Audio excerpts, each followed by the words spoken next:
You youths are good at improvising, and we're good at supporting each other. So we do have people that are going to lead the singing, and we hope that you'll join them with that. If you're like me, you don't sing too well, that's okay. Okay? You can ring that thing. I can ring it? All right. Okay, welcome to the Treasure Coast Unitarian Universalist congregation here in Stewart.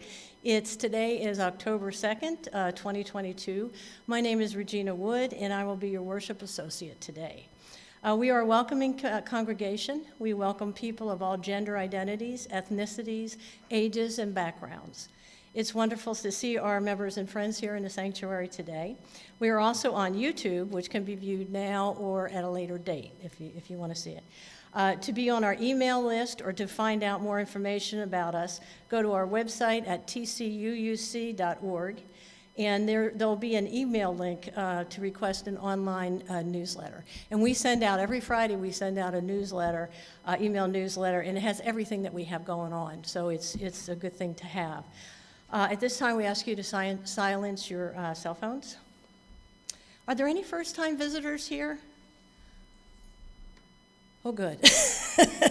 We're usually a little more organized in this. So, but anyway, we welcome everybody. We're happy to have everyone here. We have some announcements, and I'm going to go through most of them because I think we're really coming back here at TCUUC, and we're excited that once again we're able to offer events and groups for our members and our friends and the community. And Janet Rader here is our vice president of the board, and she's going to talk about a really important event that's coming up. Thank you,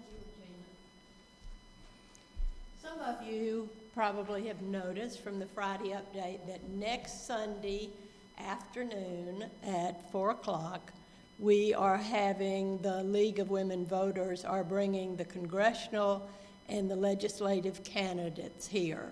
And so I think it'd just be so disappointing if we have just a handful of people here.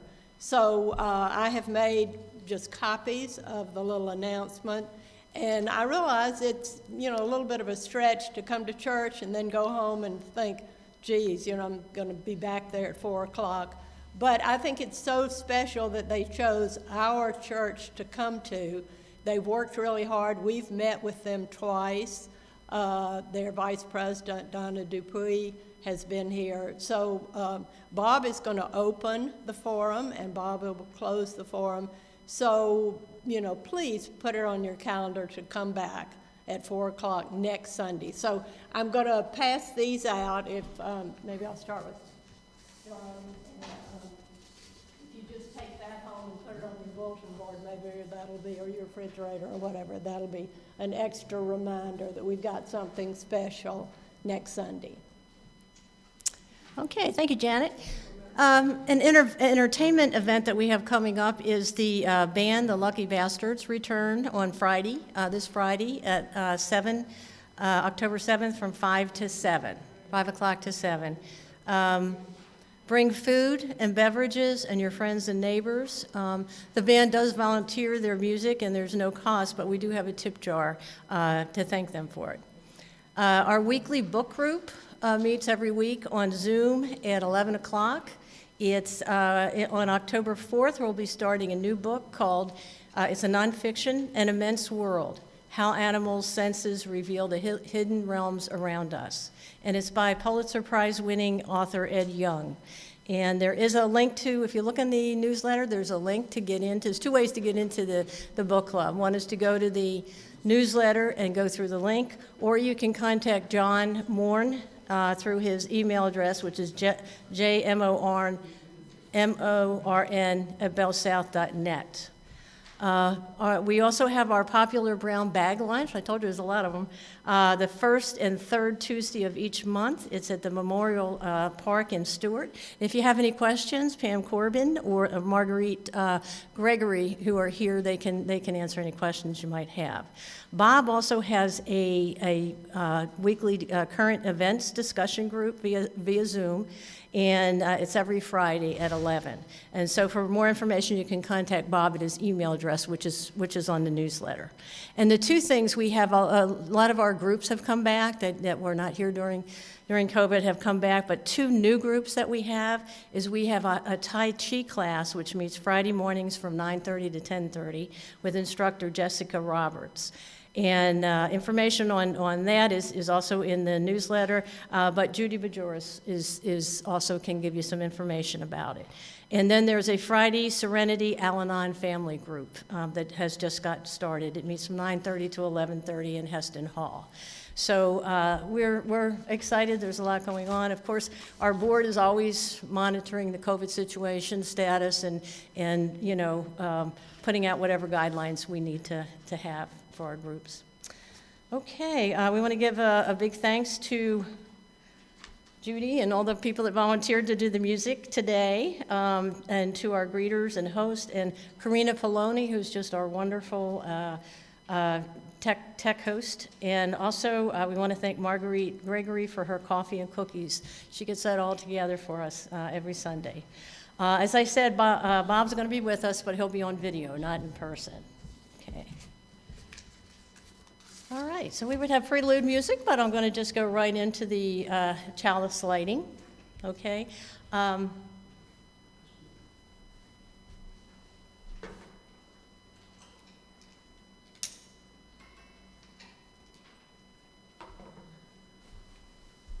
Blessed is the fire that burns deep in the soul. It is the flame of the human spirit touched into being by the mystery of life. It is the fire of reason, the fire of compassion, the fire of community, the fire of faith.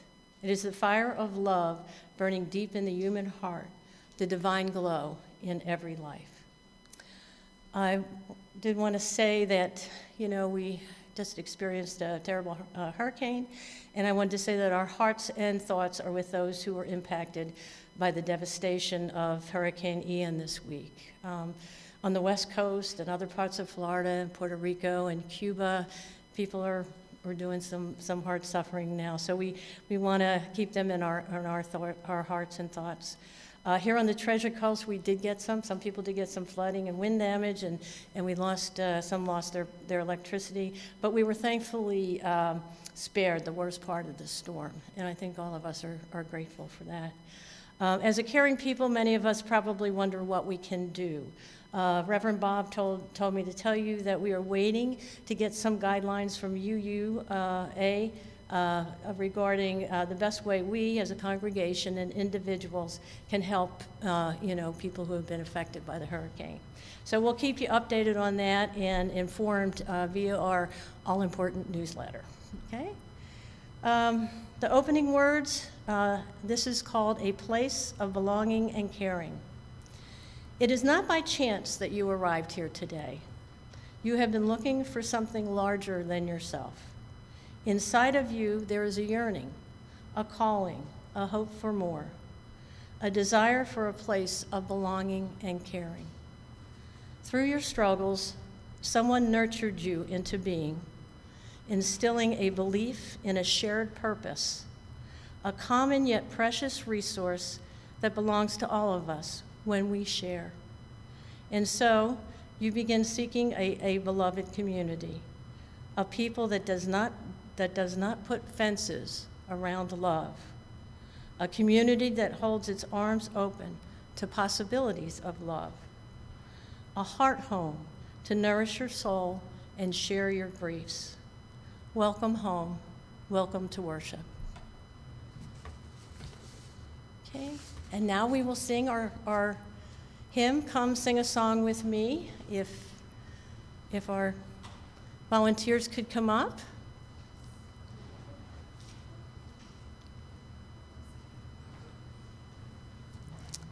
And the words will be on the wall. What's the number? 346. I'll just play with the singers. I'll just play the last phrase, and then we'll go into the beginning. I'm just going to do the melody line, the last phrase.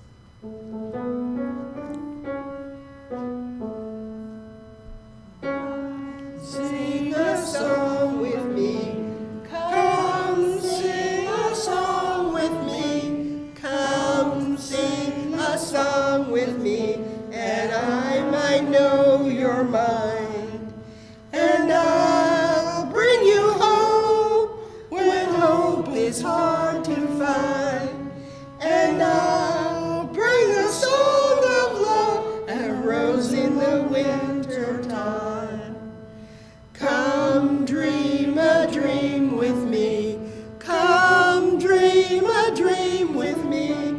Come dream a dream with me, that I might know you're mine. And I'll bring you hope when hope is hard to find. And I'll bring a song of love and a rose in the winter time.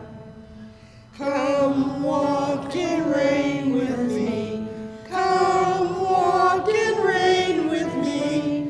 Come walk in rain with me, that I might know you're mine. And I'll bring you hope when hope is hard to find. And I'll bring a song of love and a rose in the winter time. Come share a rose with me. Come share a rose with me. Come share a rose with me, that I might know you're mine. And I'll bring you hope when hope is hard to find. And I'll bring a song of love and a rose in the winter time. Okay, thank you, Judy, and thank you, everyone, for singing. That was really, really wonderful. Okay, we're going to do our affirmation now. Let us recite our affirmation. We speak the first verse and we sing the second. Love is the spirit of this church, and service is its law. This is our great covenant, to dwell together in peace, to seek the truth in love, and to help one another.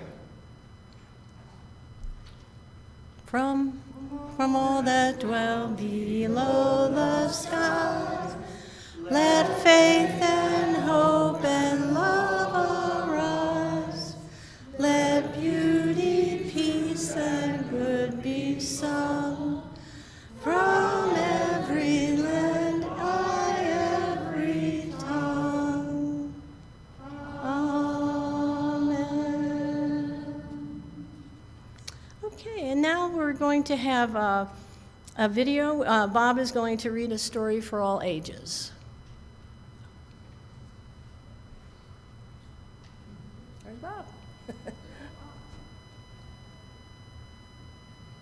Everybody, I couldn't find a story on the topic, stay away from crowds.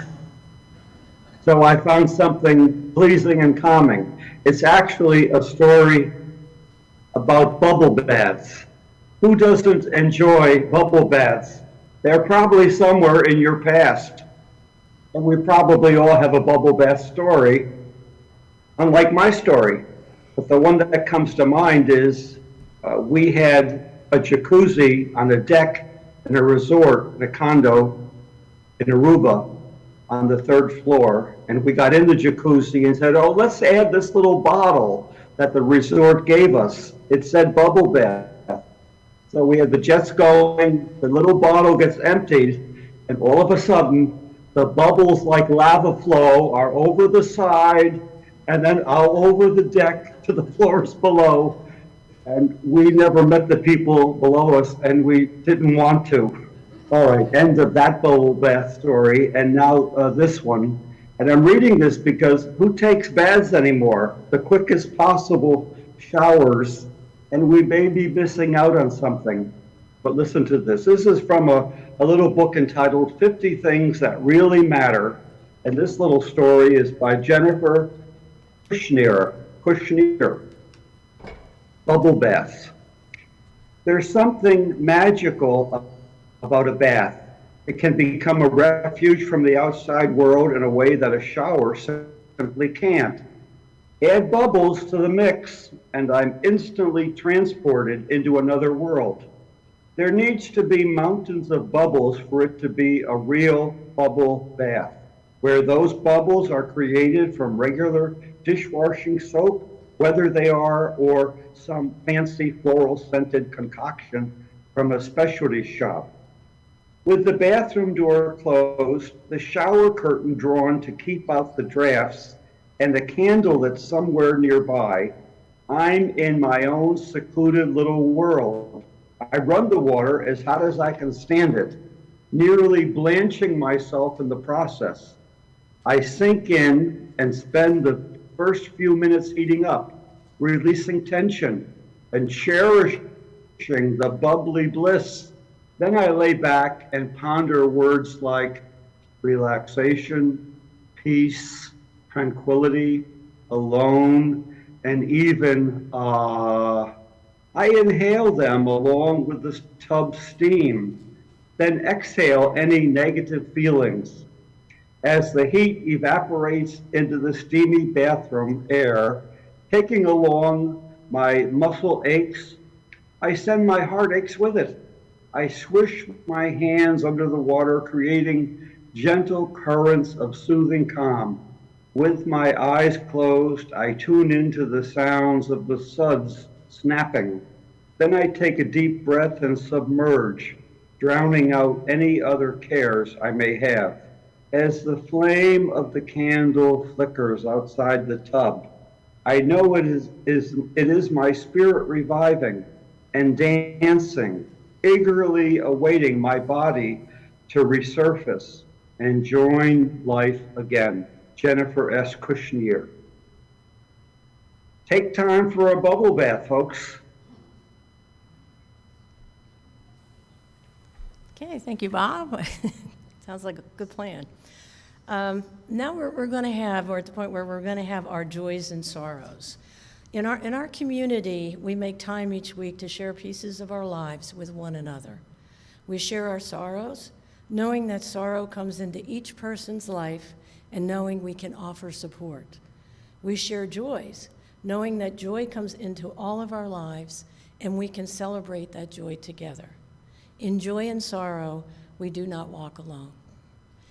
And Janet, did you want to come up? And what we ask you to do, if you want to share a joy or sorrow, we ask you to come up to the microphone and take a rock and put it into our symbolic river of giving. Okay, yesterday evening, I looked at my phone. We had company, so I hadn't looked at it for a couple of hours.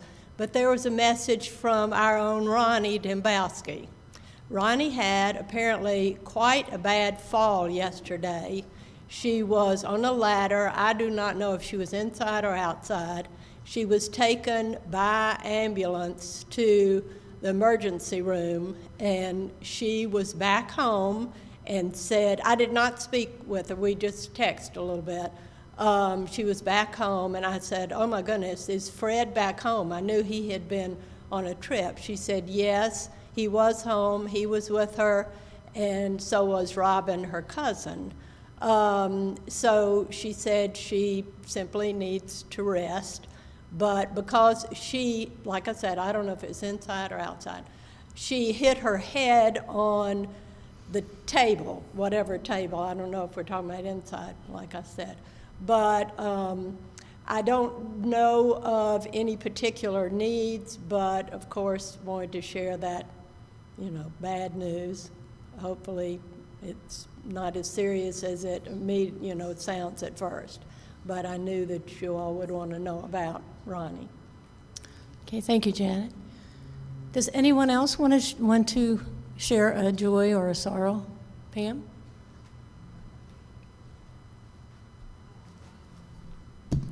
My name is Pam Corbin. My announcement is to urge you to visit someone in the hospital, the rehab center, assisted living, any one of these senior places where people are without guilt. I don't ask you to do it today. I don't ask you to do it tomorrow. I don't ask you to rush and feel badly because you haven't done it before. But we have two people in church that are in one of these places, and one is Professor Gail McCarthy, and the other one is Martha Alfie, one of the original founding members of the church.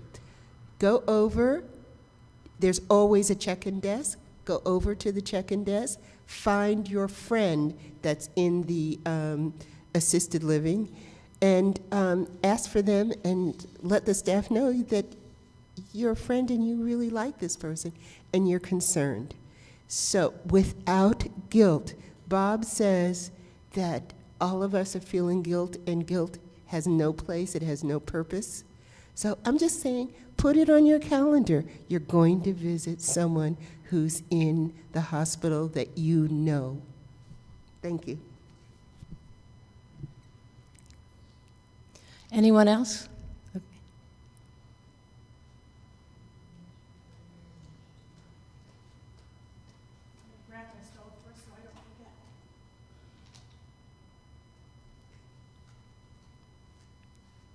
My name is Jackie Buckley. I've never stood up here before, and I feel some guilt right now, which I'll tell you about. My niece, who's 30, just moved to Austin, Texas. She's a musician. Short story is, they just found she has a spot in her lung they thought might be cancer. It's not. That's the good news. Bad news is they can't get the infection better with antibiotics, and they're going to take a piece of her lung. My sister said she's scheduled for surgery on Friday, and my sister asked that I would come up and take care of her family obligations so she can go be with her daughter. And I feel badly because I told Marguerite I would do coffee hour, I believe, next week, and I will not be here for that next Sunday. But I thank you for keeping my niece in your thoughts, and for Marguerite for all she does, and all of you. Thank you. Thank you, Jackie. Anyone else?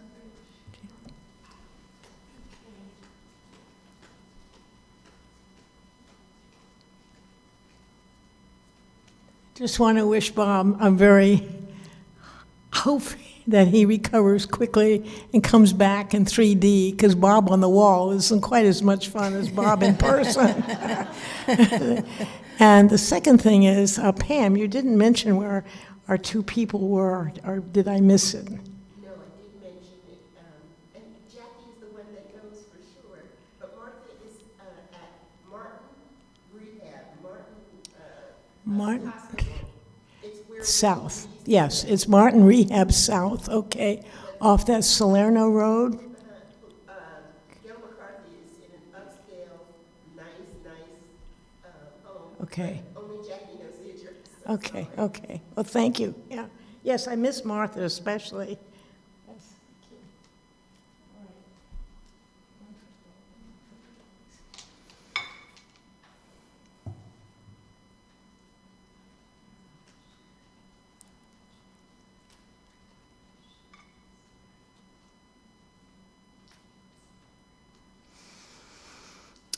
A long time ago, in what seems like another lifetime, I was married to a man named Darren, and he passed in 2013, but we had 2 children together, and he immigrated over from England with me. I was doing a master's program. We got married there and then came back here. I give you a little context because his mother passed away recently, and his father got in touch with me to let me know. They've never been to the United States.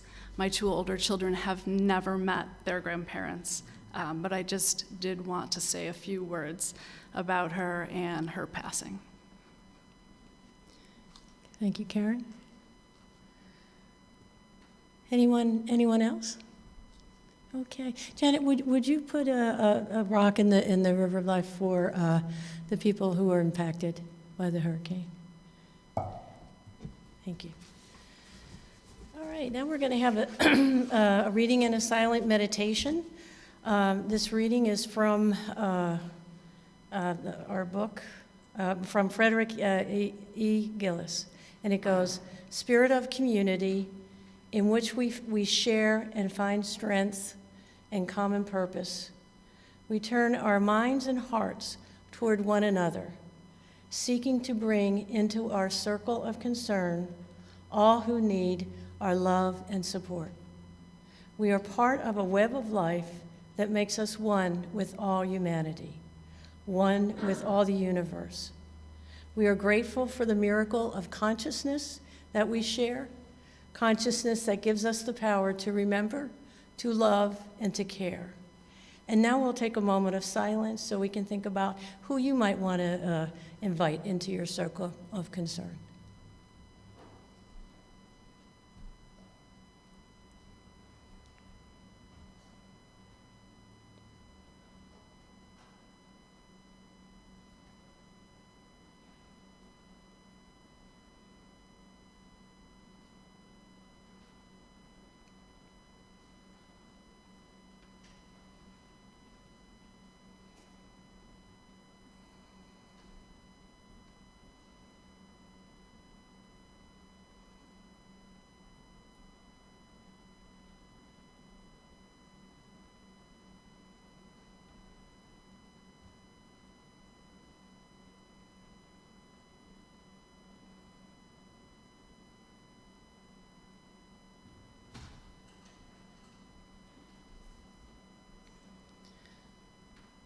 Okay, now we're going to sing hymn number 123, Spirit of Life. Want to just bring up the choir and sing it once? Yeah. Yeah. Are we humming through it first? No, we're just going to sing it once. Oh, good. Yeah.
It's such a beautiful song. Thank you.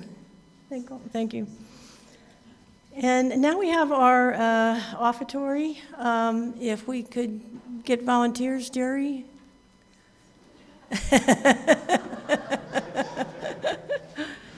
That's how we volunteer people around here. Okay, and we usually have music, but we'll just pass the plate.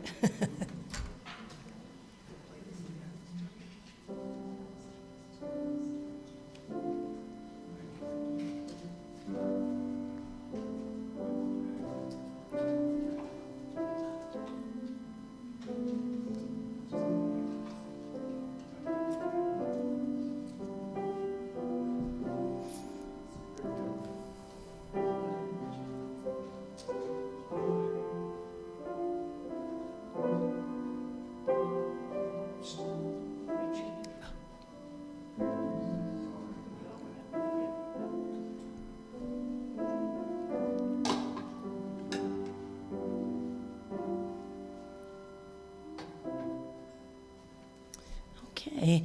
Thank you for your generosity and support. We have, even during our darkest days of the COVID, people have been very generous, and we've managed to keep everything going, and we're doing well. So thank you.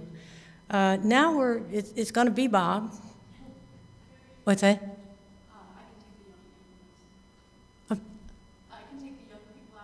Oh, okay, I'm sorry, go ahead. All right. I'm sorry. Karen's going to take our younger people out. We're so happy now that we have a religious educator here.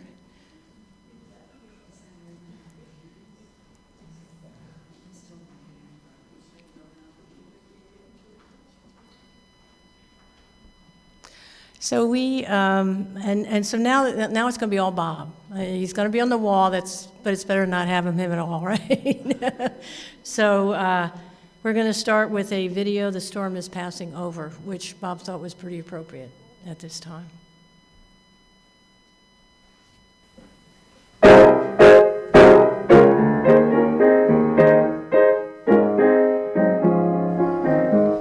Have courage, my soul, and let us journey on. Though the night is dark, and I am far from home, thanks be to God, the morning light appears.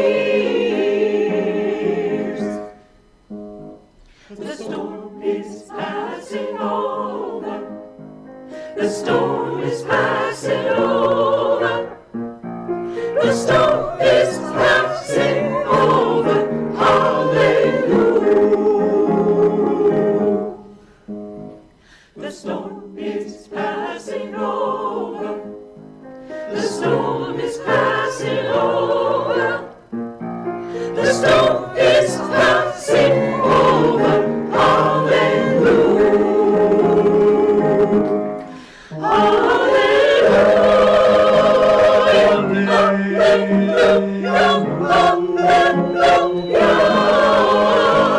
The storm is passing over. The storm is passing over. The storm is passing over. Hallelujah.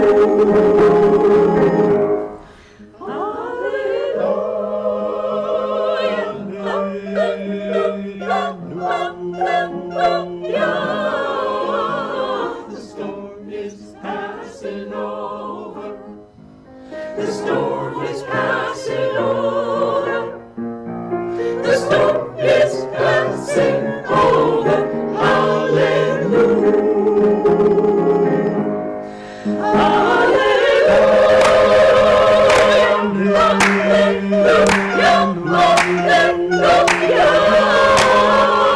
The storm is passing over. The storm is passing over.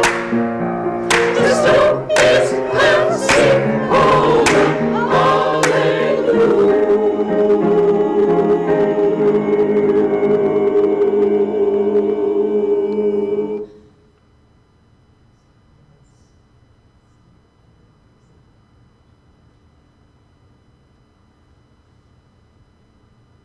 Well, I didn't expect to be doing the sermon here, but this works, thanks to Karina. I want to mention a couple of things before I get into my topic, guilt. I trust you saw, as I did, the attack of the asteroid this week. And what a happy video that was to see once again our science thriving and accomplishing something that could affect all of us in the future.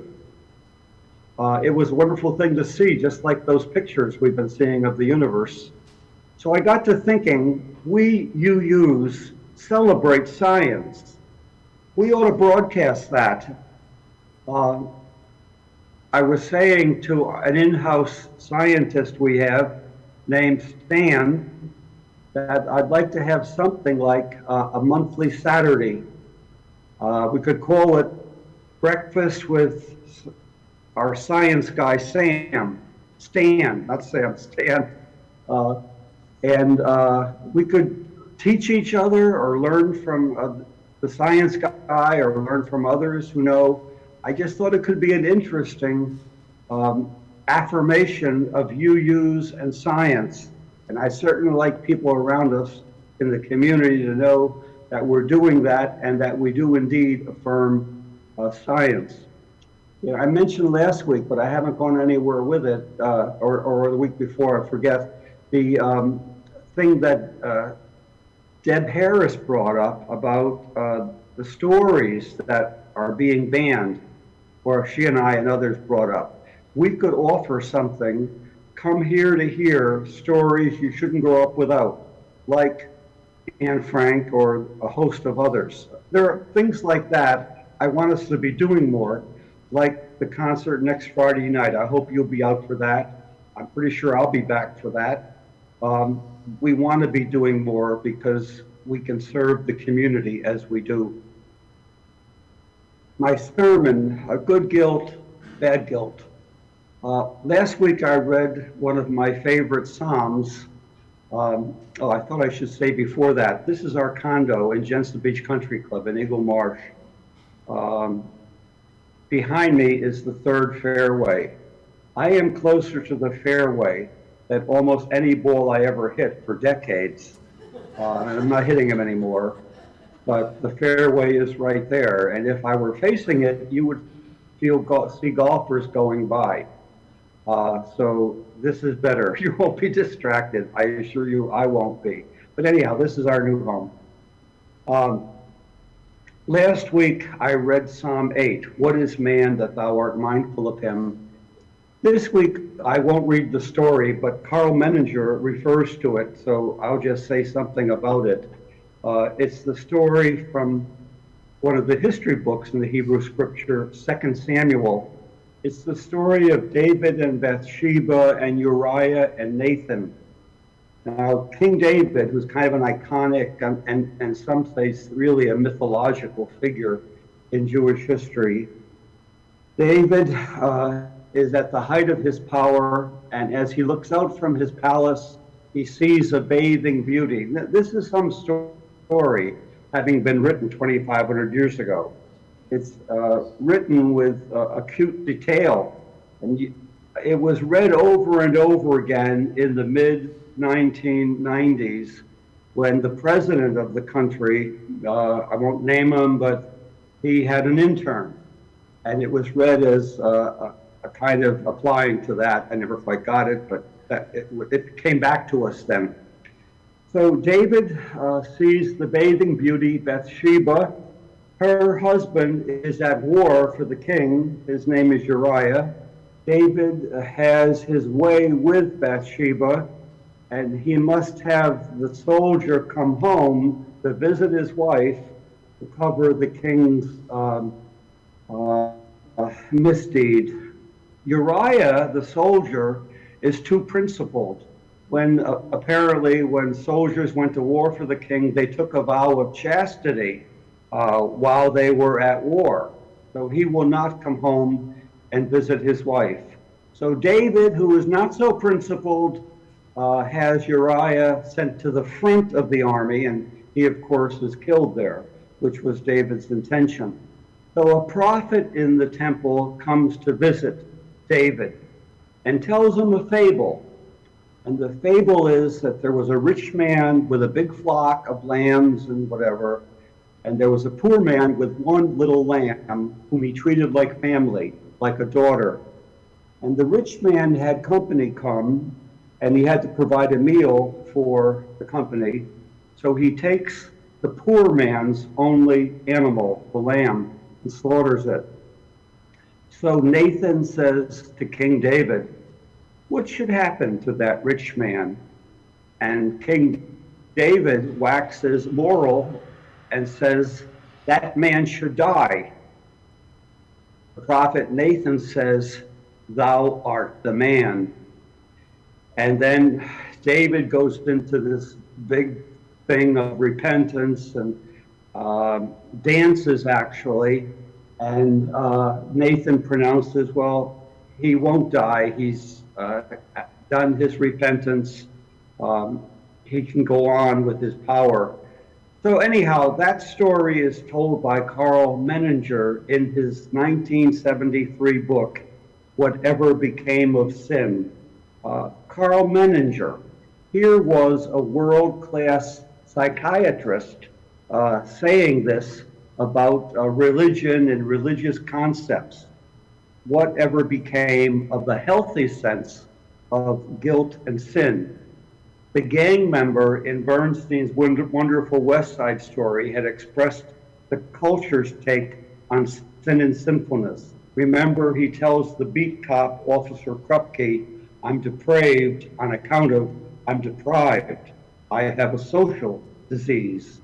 Menninger writes to the effect, if we aren't big enough to admit that we sin, that we do wrong, then we aren't going to be big enough to realize that we can do better. We are doomed.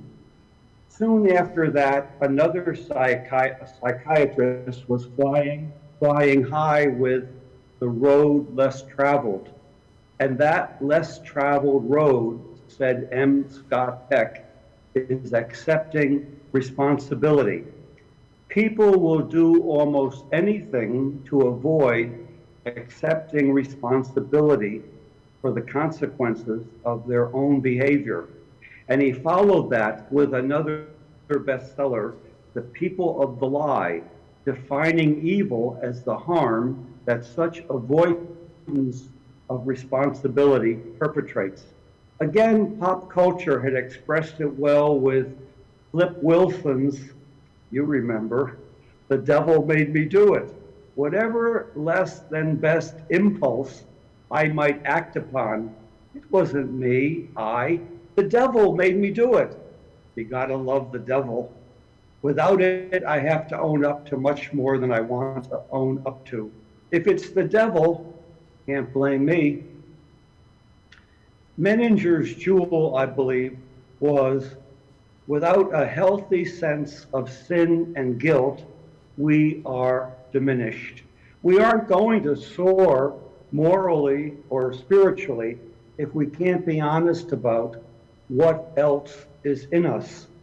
When our words, our actions, and worse, our silences do not represent the best in us, do not advance the moral fiber we know the world needs more of, then our only hope is a recognition that I can do better, that we can all do better.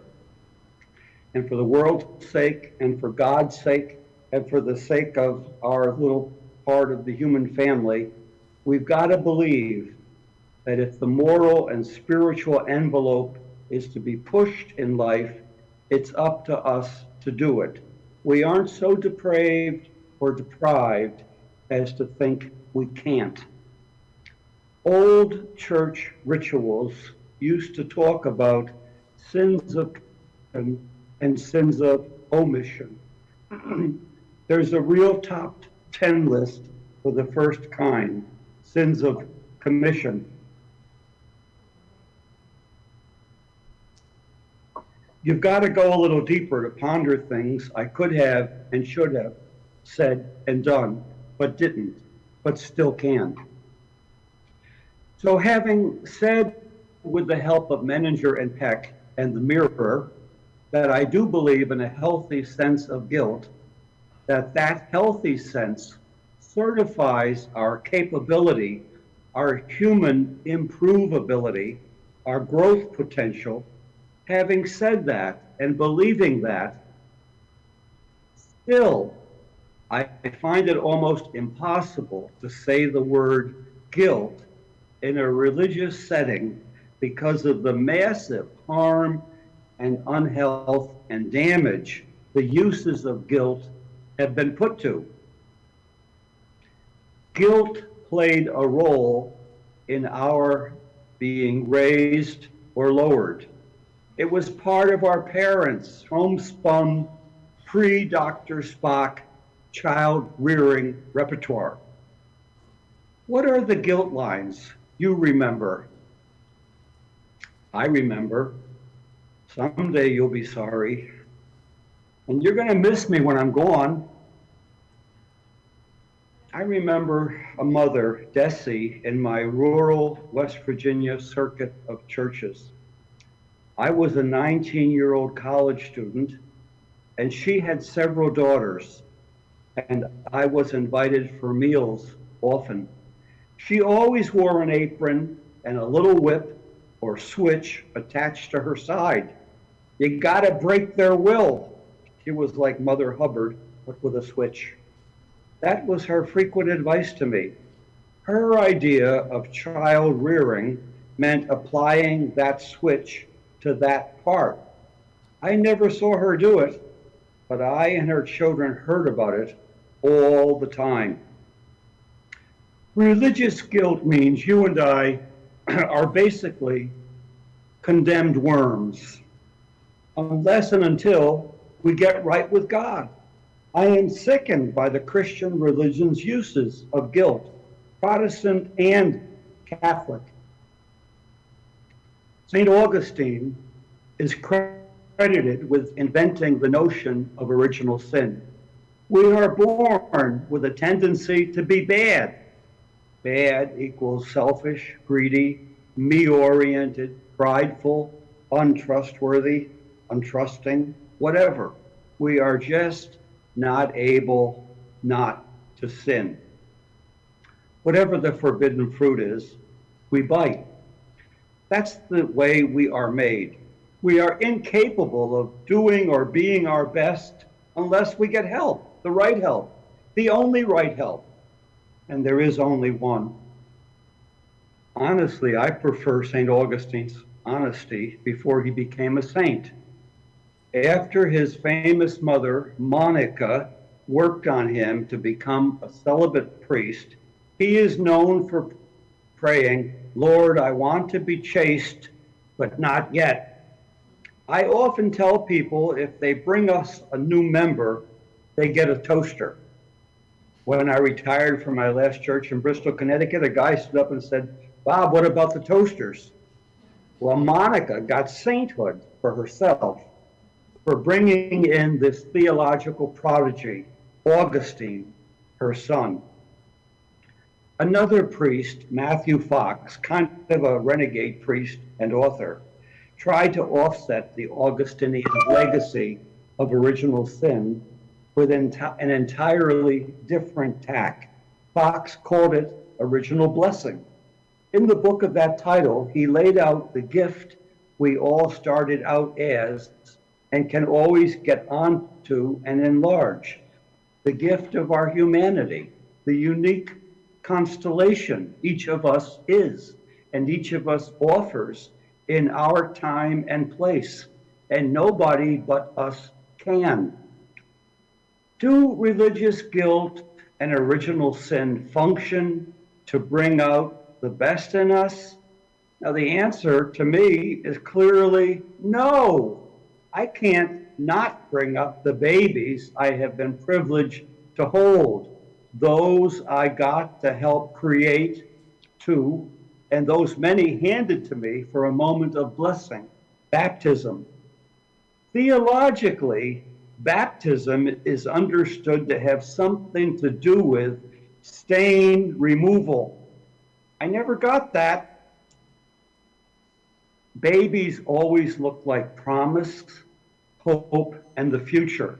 To me, baptism meant we get to see, to hold the future in our hands with those babies. We got to see the mystery of the future before our eyes. And in the community celebration of baptism, we actually committed to helping the promise and the mystery unfold.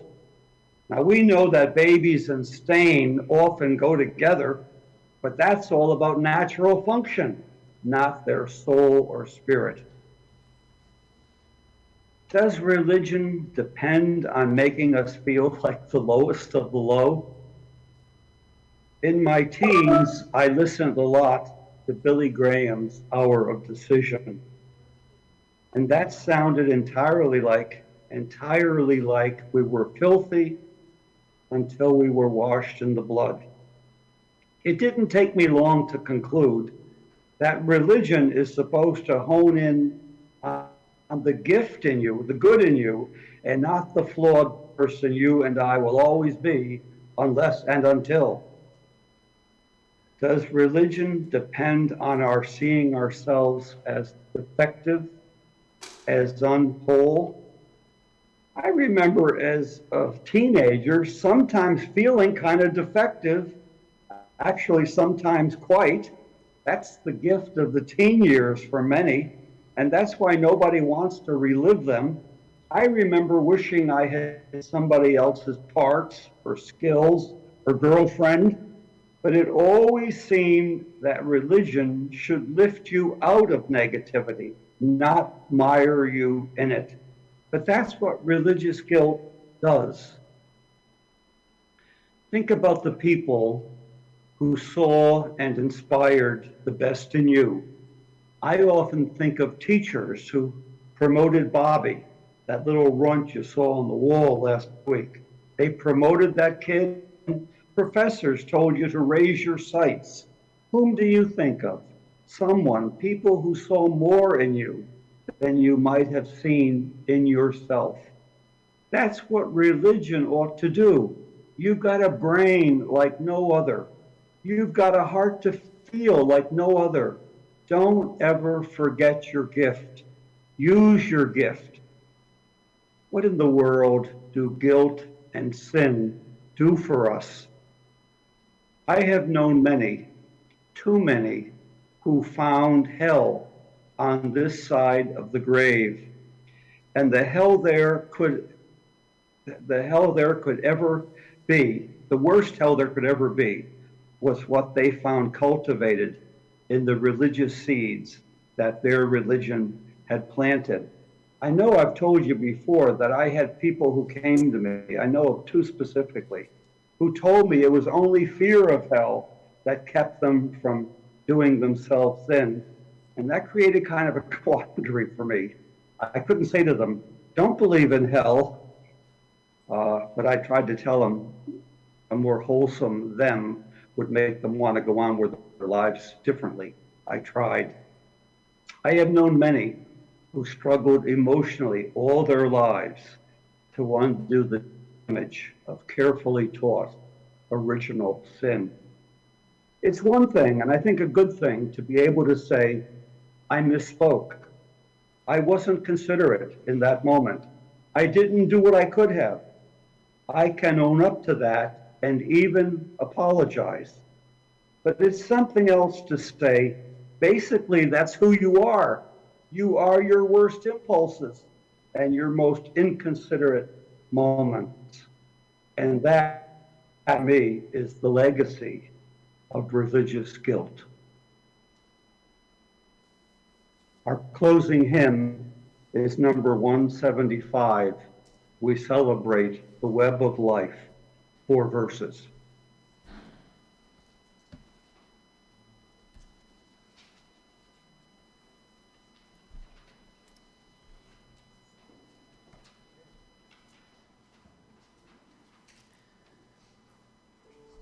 We'll give it a try without me, well, with music.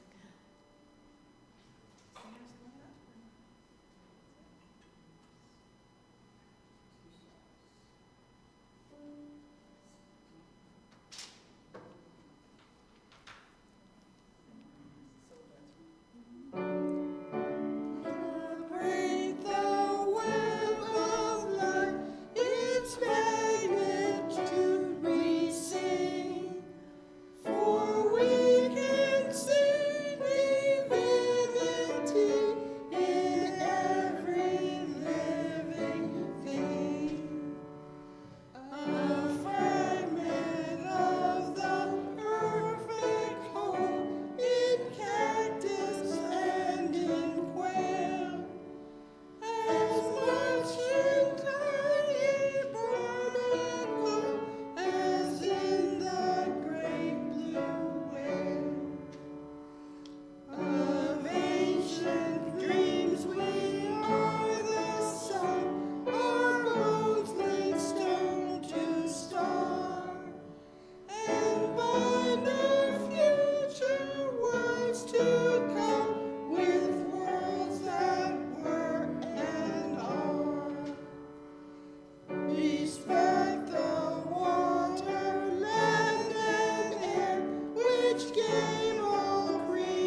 Yeah, okay.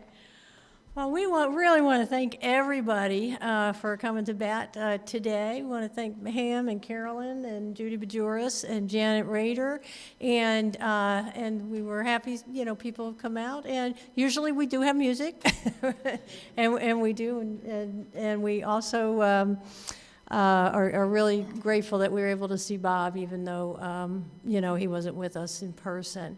And we hope he has a speedy recovery and that we see him soon. Okay, we have afterwards, we have a get-together, and it's going to be in Heston Hall today. And we have coffee and snacks. So did I forget anything, Jen? Oh, I'm sorry. I'm sorry. Closing words from Bob.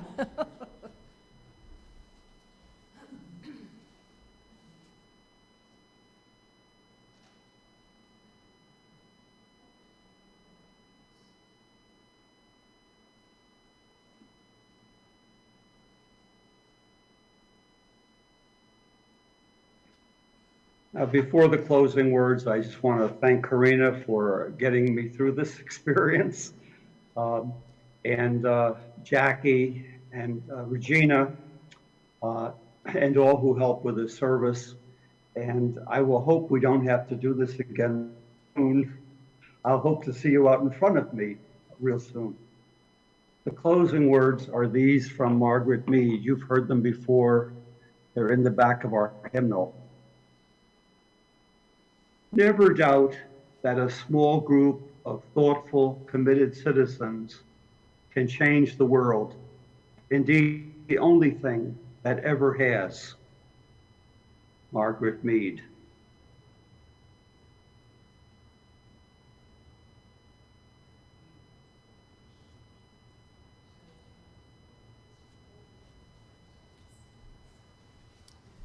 Okay, so we do have snacks and coffee in Heston Hall, and we thank everyone for coming and for helping.